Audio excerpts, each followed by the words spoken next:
Welcome back to my channel Megha mathematics 99। तो आज हम लोग बात करेंगे क्वेश्चन नंबर 9 की। क्वेश्चन नंबर 8 तक हमने लास्ट वीडियो में बात कर ली थी। आज उसके आगे क्वेश्चन नंबर 9 से बात करते हैं। क्वेश्चन नंबर 9 दिया हुआ है कॉस इनवर्स -1/2 √2 की मुख्यमान शाखा का परिसर बताओ। तो मुख्यमान शाखा का परिसर क्या होता है? तो सबसे पहले जो फलन दिया उसकी मुख्यमान शाखा का परिसर लिखते हैं। तो कॉस इनवर्स दिया तो कॉस इनवर्स की मुख्यमान शाखा का परिसर कितना होता है? कॉस इनवर्स की मुख्यमान शाखा का परिसर जो होता है 0 से लेकर पाई तक होता है। ठीक, 0 से लेकर पाई तक होता है। अब सेकंड स्टेप में हमने बताया था जो क्वेश्चन दिया हुआ है उसको थीटा की इक्वल मानते हैं। तो थीटा बराबर कितना हो जाएगा? थीटा बराबर हो जाएगा कॉस इनवर्स माइनस का 1/√2।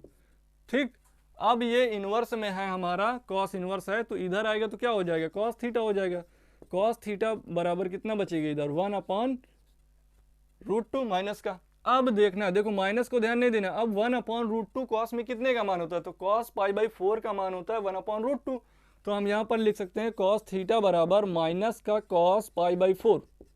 ठीक, कॉस π/4 लिख दिया। अब इसको क्या लिख सकते हैं? कॉस, देखो ये कॉस थीटा बराबर कितना हो जाएगा?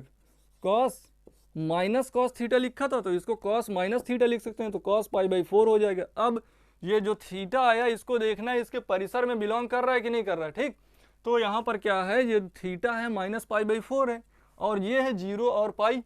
0 और पाई के बीच में कभी माइनस की संख्याएं आएंगी क्या? माइनस तो यहाँ आएगा ही नहीं इसके बीच में। तो ये जो थीटा है ये इसके परिसर में बिलोंग नहीं कर रहा है।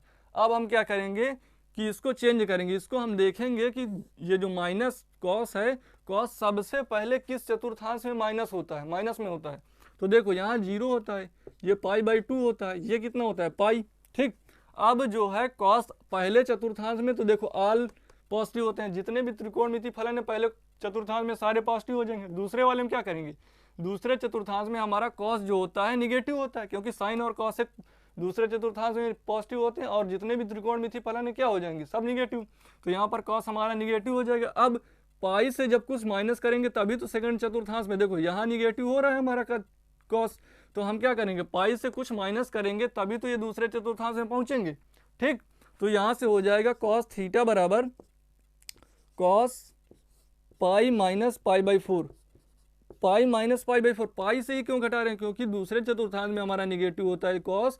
तो पाई से जब कुछ माइनस करेंगे तभी तो दूसरे चतुर्थांश में हम आएंगे। इसलिए हमने क्या किया? पाई से माइनस कर दिया। पाई से माइनस किया तो पाई माइनस π/4 हो गया। अब कॉस थीटा बराबर कितना हो जाएगा? कॉस, देखो ये यहाँ लासा लेंगे, एलसीएम लेंगे तो ये कितना होगा? 4 पाई से 1 पाई जाए कितना बचेगा? 3π/4। अब 3π/4 को हम चेक करेंगे कि उसके परिसर में बिलोंग कर रहा है कि नहीं, 0 और पाई के बीच में आ रहा है कि नहीं। अब 3π/4 जो है ये इसको देखेंगे तो 3π/4 है तो 3 इंटू पाई की वैल्यू कितनी होती है? 180 डिग्री। अब 4 है अपॉन में इसको कैंसिल करेंगे तो 45 आएगा। 45 इंटू 3 कितना हो जाएगा? 135। 135 जो है 0 और 180 के बीच में आता है कि नहीं आता? आता है, बिलोंग कर रहा है। तो हम यहाँ से क्या लिख सकते हैं? कॉस से कॉस कैंसिल कर देंगे, थीटा बराबर लिख देंगे कॉस 3π/4। देखो यहाँ कॉस से कॉस कैंसिल हो गया तो थीटा बराबर हमारा आ गया 3π/4 जो कि बिलोंग कर रहा है कहाँ? 0 और पाई के बीच में।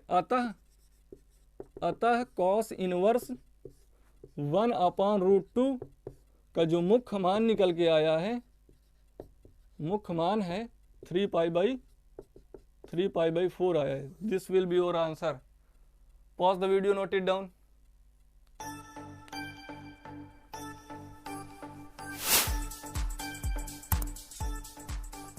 अब नेक्स्ट क्वेश्चन देखते हैं। नेक्स्ट क्वेश्चन क्या दिया हुआ है?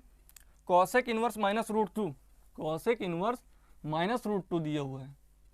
क्वेश्चन नंबर 10 है कॉसेक इनवर्स माइनस का √2। कॉसेक इनवर्स है माइनस का √2। ठीक, क्वेश्चन नंबर 10 दिया हुआ है cosec inverse -√2। Same to same वही करना है। देखो कॉसेक इनवर्स दिया तो यहाँ पर कॉसेक इनवर्स की मुख्यमान शाखा का परिसर लिखेंगे। कॉसेक इनवर्स की मुख्यमान शाखा का परिसर क्या होता है? कॉसेक इनवर्स की मुख्यमान मुख्य मान शाखा का परिसर, शाखा का परिसर जो होता है -π/2 से लेकर π/2 तक होता है, लेकिन उसमें जीरो को शामिल नहीं किया जाता। अब जीरो को क्यों नहीं शामिल किया जाता? क्योंकि जीरो पर हमारा जो कौशिक होता है वो अपरिभाषित होता है। इस बिंदु पर हमारा जो कौशिक होता है जीरो पर ना परिभाषित नहीं होता है, इसलिए हम जीरो को शामिल नहीं करते। अब सेकेंड स्टेप में क्या लिखते हैं? सेकेंड स्टेप में लिख देते हैं कौशिक जो क्वेश्चन में दिया उसको उतार देते हैं, मान लेते हैं। अब इधर कौशिक इनवर्स -√2 लिखा है, कौशिक इनवर्स इधर जाएगा तो बन जाएगा कौशिक थीटा, ये इंटू में आ जाएगा थीटा के, तो कौशिक थीटा बराबर माइनस का √2 आ जाएगा। अब √2 जो है कौशिक में कितने का मान होती है? तो कौशिक में ये मान होती है π/4 का, ठीक, π/4 का मान होता है। कौशिक थीटा बराबर हमारा निकल के आएगा यहाँ पर माइनस का कौशिक π/4, ठीक। अब इसको क्या लिख सकते हैं हम लोग? कौशिक थीटा बराबर कौशिक -π/4। क्यों? माइनस कौशिक थीटा लिखा था तो उसको हम कौशिक माइनस थीटा भी तो लिख सकते हैं, ठीक। तो यहाँ से हमारा जो आया क्या, अब देखेंगे हम कि ये जो थीटा निकल के आया हमारा इसके परिसर में बिलोंग कर रहा है कि नहीं। देखो जीरो तो है नहीं, ठीक है, जीरो को तो हमको शामिल ही नहीं करना, तो सबसे पहले देख लीजिए जीरो तो है नहीं। अब ये 90 से लेकर 90 है, अब हमको ये जो -π/4 है इसको देखना है कि -90 और 90 के बीच में आता है कि नहीं। -90 और 90 के बीच में ये 45 आता है π/4, तो हम क्या कह सकते हैं यहाँ से? थीटा बराबर कह सकते हैं -π/4। और बता देंगे जहाँ π/4 जो है, माइनस का π/4 जो है बिलोंग कर रहा है कहाँ? -π/2, π/2, ठीक, और उसमें जीरो को शामिल नहीं किया गया है। अतः क्या लिख सकते हैं? अतः कौशिक इनवर्स √2 का मुख्य मान कितना है? का मुख्य मान जो आया निकल के माइनस का π/4, this will be your answer, ठीक, -π/4 योर आंसर। कौशिक इनवर्स की मुख्य मान शाखा का परिसर लिख लिया, फिर थीटा के इक्वल माना क्वेश्चन को, ठीक। फिर ये इनवर्स इधर था तो कौशिक थीटा बन गया -√2, जितनी की वैल्यू होती है कौशिक में π/4 की वैल्यू होती है, तो हमने π/4 लिख लिया। उसके बाद क्या किया? थीटा बराबर ये आया, बस इसको देखे उसके परिसर में बिलोंग कर रहा था तो हमने कॉस से कॉस कैंसिल कर दिया, ठीक। अब क्या करें? -π/4 जो है उसको देख लिए इसके परिसर में बिलोंग कर रहा है, तो बस pause the video, note it down. Next question देखते हैं। क्वेश्चन नंबर 11 देखते हैं, इंपॉर्टेंट क्वेश्चन है फॉर योर, ठीक। अब क्वेश्चन नंबर 11 देखते हैं। क्वेश्चन नंबर 11 क्या दिया हुआ है? tan inverse 1 + cos inverse minus का 1/2 प्लस sin इनवर्स -1/2 का मान ज्ञात कीजिए। क्वेश्चन नंबर 11 आया है जो, इसका हमको मान ज्ञात करना है कि इसका मान कितना होगा, ठीक। तो सबसे पहले हम देखो जितने भी फलन हैं उनका इधर किनारे में मुख्य मान शाखा का परिसर लिख लेते हैं। अब हमारा tan आया तो tan की मुख्य मान शाखा का परिसर कितना होता है? tan की मुख्य मान शाखा का परिसर होता है -π/2 से लेकर π/2 तक। छोटा वाला ब्रैकेट लगाना, बड़ा वाला ब्रैकेट नहीं लगाना, क्योंकि इन दोनों को शामिल नहीं किया। अब कॉस में ये देखो tan का है, अब कॉस में कितने का होता है? कॉस का जो मुख्य मान होता है 0 से लेकर पाई तक होता है, ठीक। अब साइन में कितना होता है? साइन इनवर्स का मुख्य मान, साइन इनवर्स का मुख्य मान -π/2 से लेकर π/2 तक होता है, ठीक।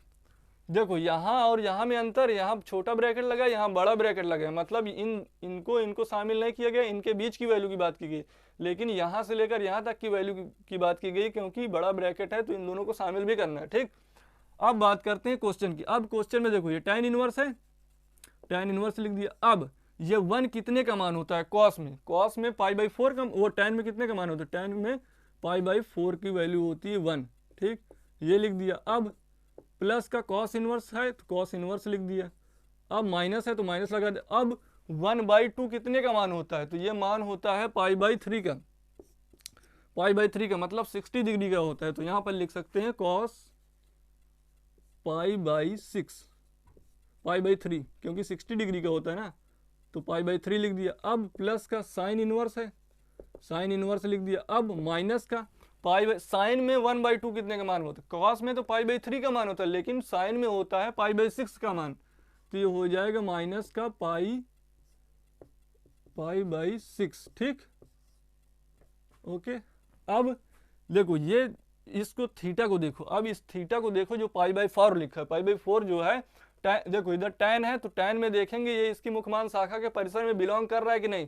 तो हम देख रहे हैं जो ये पाई बाई 4 है हमारा -90 और 90 के बीच में आता है, तो हम इन थीटा से थीटा को कैंसिल, ये tan से tan को कैंसिल कर देंगे तो पाई बाई 4 आ जाएगा, लेकिन तभी कैंसिल करेंगे लेकिन जब ये थीटा इसके परिसर में बिलोंग करे, ठीक।